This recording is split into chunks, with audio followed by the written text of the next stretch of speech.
A very friendly waitress at my favorite restaurant stopped by my table this week to ask me about the president's speech about Syria. I realized too late that she was just being polite and had stopped listening before I finished my first paragraph. There is no short explanation for what is afoot in this part of the Arab world. Syria shares borders not only with Israel, but Arab neighbors, Jordan, Iraq, and Lebanon, and a rather more complicated border with their non-Arab neighbor to the north in Turkey. Syria has chemical weapons because Israel has nuclear weapons. Syria has held this dangerous card in their military hand to give them something to offset what they perceived as a nuclear threat. But the existence of Israel in an unfriendly neighborhood is not the only thing that twists international relationships in the region.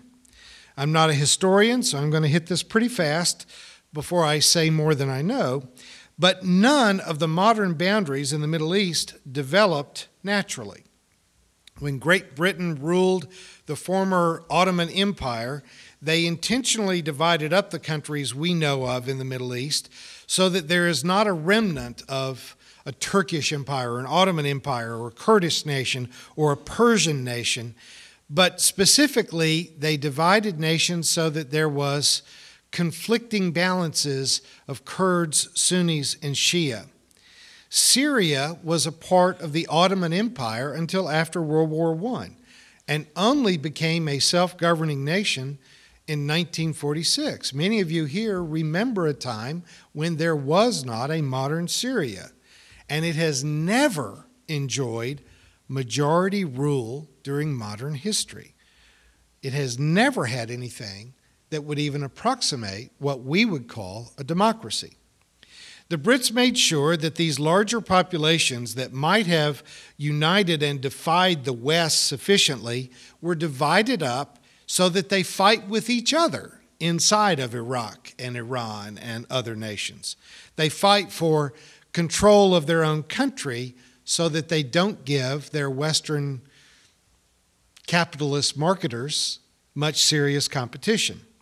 And it's a plan that might have worked if we had not stolen some symbolically treasured real estate on the Mediterranean coast to establish a Jewish homeland, and if we had discovered our own vast supplies of natural gas before we created these insanely wealthy crude oil states.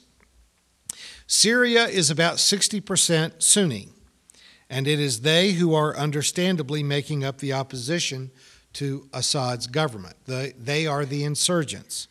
But there are significant populations of Kurds who are Sunnis of sort.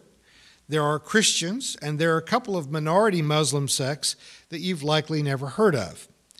The Assad government comes from a minority that is less than 1/5 of Syria's population, an off-brand of the Shias called the Alawites.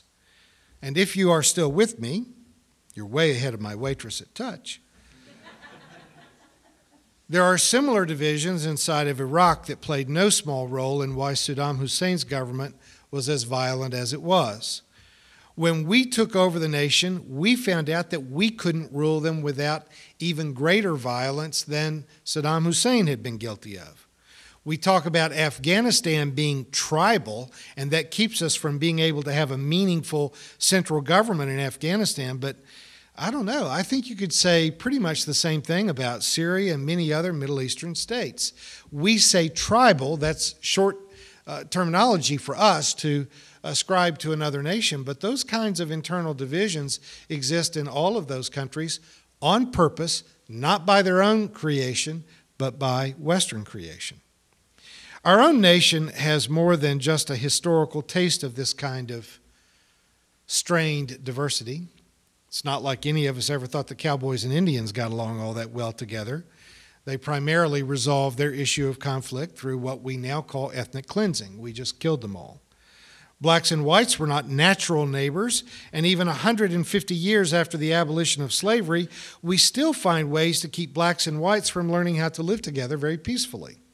I'm not going to go too far down this path today, but let me just give you one example. Our nation still ironically declares marijuana to be illegal. And the growing of it, the owning of it, the selling of it, the use of it is illegal. It didn't used to be called marijuana, by the way. It was called hemp. It was renamed marijuana by the Hearst Corporation because they wanted it to sound Mexican. They wanted more prejudice against it because of Latino immigrants. But the only reason that the Hearst family came out against it is that they had an investment in forestry and the producing of paper, and someone had learned how to make paper out of hemp more cheaply than out of trees. And so he wanted to go out against it and make it illegal and slander it basically by making it look Mexican. But as many differences as there are in the black and white community in the United States, one of the things that we share in common is the percentage of the population that uses marijuana. There's almost an equal number of black users of marijuana and white users of marijuana. But when it comes to people who are incarcerated for owning marijuana or using marijuana, a black person is 5 times more likely to go to prison for owning marijuana than as a white person. We use it in the same numbers, but incarceration is 5 times as great, 500%. As likely for a black person to go to prison than for a white person to go to prison. So that's not an accident of history. It may be even unconscious on the part of our law enforcement or judicial system, but if we ever act like the feuding of the tribes between Sunnis and Alawites of Syria looks absurd, then really, folks, we've got to take a look in the mirror. With more than a century to get this stuff figured out, why is it that keeping blacks poor and in prison appears to be the best alternative that we have to keep from just breaking out into an open civil war?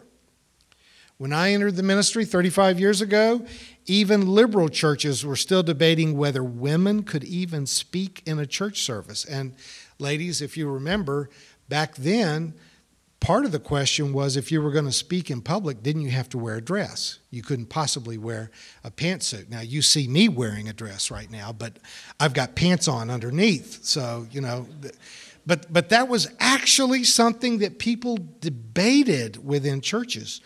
Real integration outside of the school system. I was in 5th grade when schools were integrated, and so that was, what is that now, 45 years ago.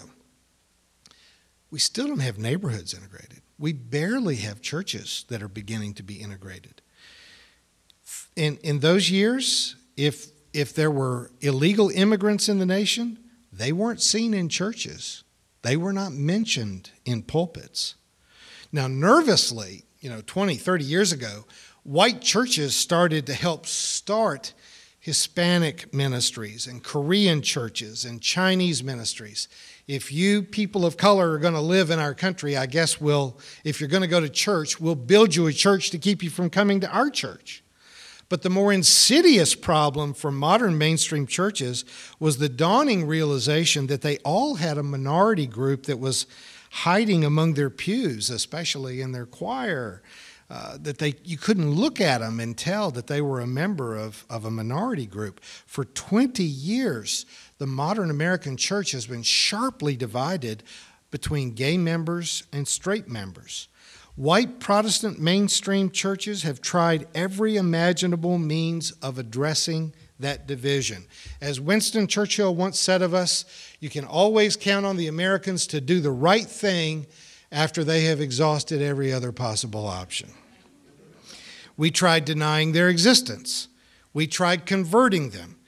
We even tried the Hispanic, Korean, Chinese thing and tried starting a separate denomination and separate congregations for gay Christians.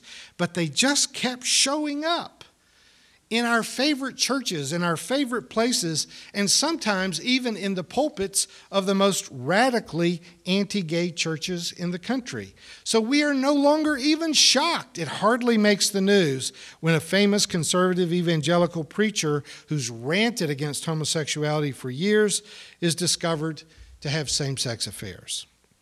One by one, Our ancient prejudices have been shown to be rooted in irrational fear, and far from providing meaningful protections, these prejudices have a laundry list of human suffering to their credit, from causing wars and domestic violence to unjust incarcerations, even to unemployment and suicide.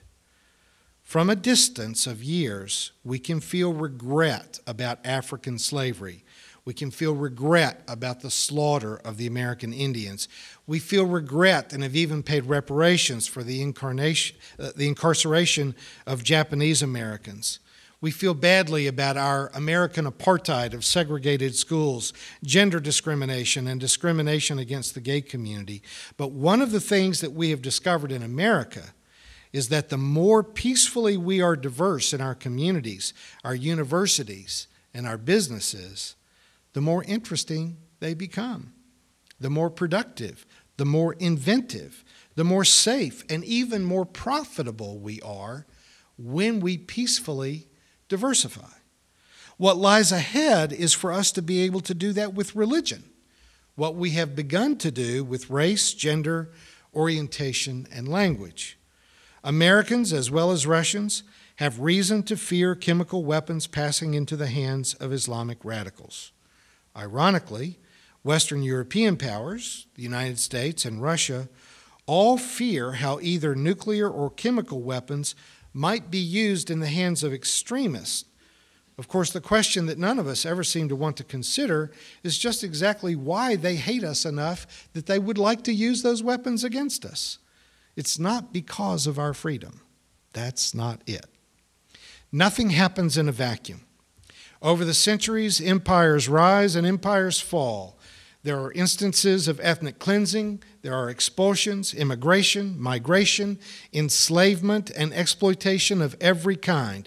The Western domination of the politics and economy of the Middle East for the last 200 years is a fresh memory for them and something that we here in America have been blissfully ignorant of, except for when we complain about gasoline coming to cost more than 20 cents a gallon. They are not crazy. They are not just religious lunatics bent on blowing up the world. But still it comes down to a choice of whether you want to look for reasons to be angry or if you want to look for ways to survive on a very small planet together. Our scripture lesson today began with this sentence from Luke. All the tax collectors and sinners were coming near to hear him. And that was followed by, and the religious people were complaining, this guy keeps company with our enemies. 2,000 years later, we're still talking about Jesus because Jesus was somehow able to attract people to him who might naturally have tried to have avoided conflict with a religious person at all costs. He was in the midst of a violently divided, racially prejudiced, puritanical, homophobic, racist society, able to sit down and break bread with the people that no self-respecting religious person would have ever been caught dead with. How did he do it? How did he do it? How did he somehow make it clear that the tax collectors and sinners, the foreigners, the people that were on the out with the rest of society were safe and welcome to come near to him and to hear him? I'm not sure that I'm the person who can say, because sometimes I'm more divisive than I am uniting. I've always got a strong opinion that I feel like the whole world needs to know about. He, however, Jesus, did not tell them why they were wrong. I don't know exactly what he did right, but I know what he didn't do. He didn't tell them that they were judged. He didn't try to explain to them why he and his family were the good guys and they were all the bad guys. He didn't recount the sad tale of Jewish persecution or try to get the tax collectors to give up their jobs or tell the prostitutes that they were going to hell.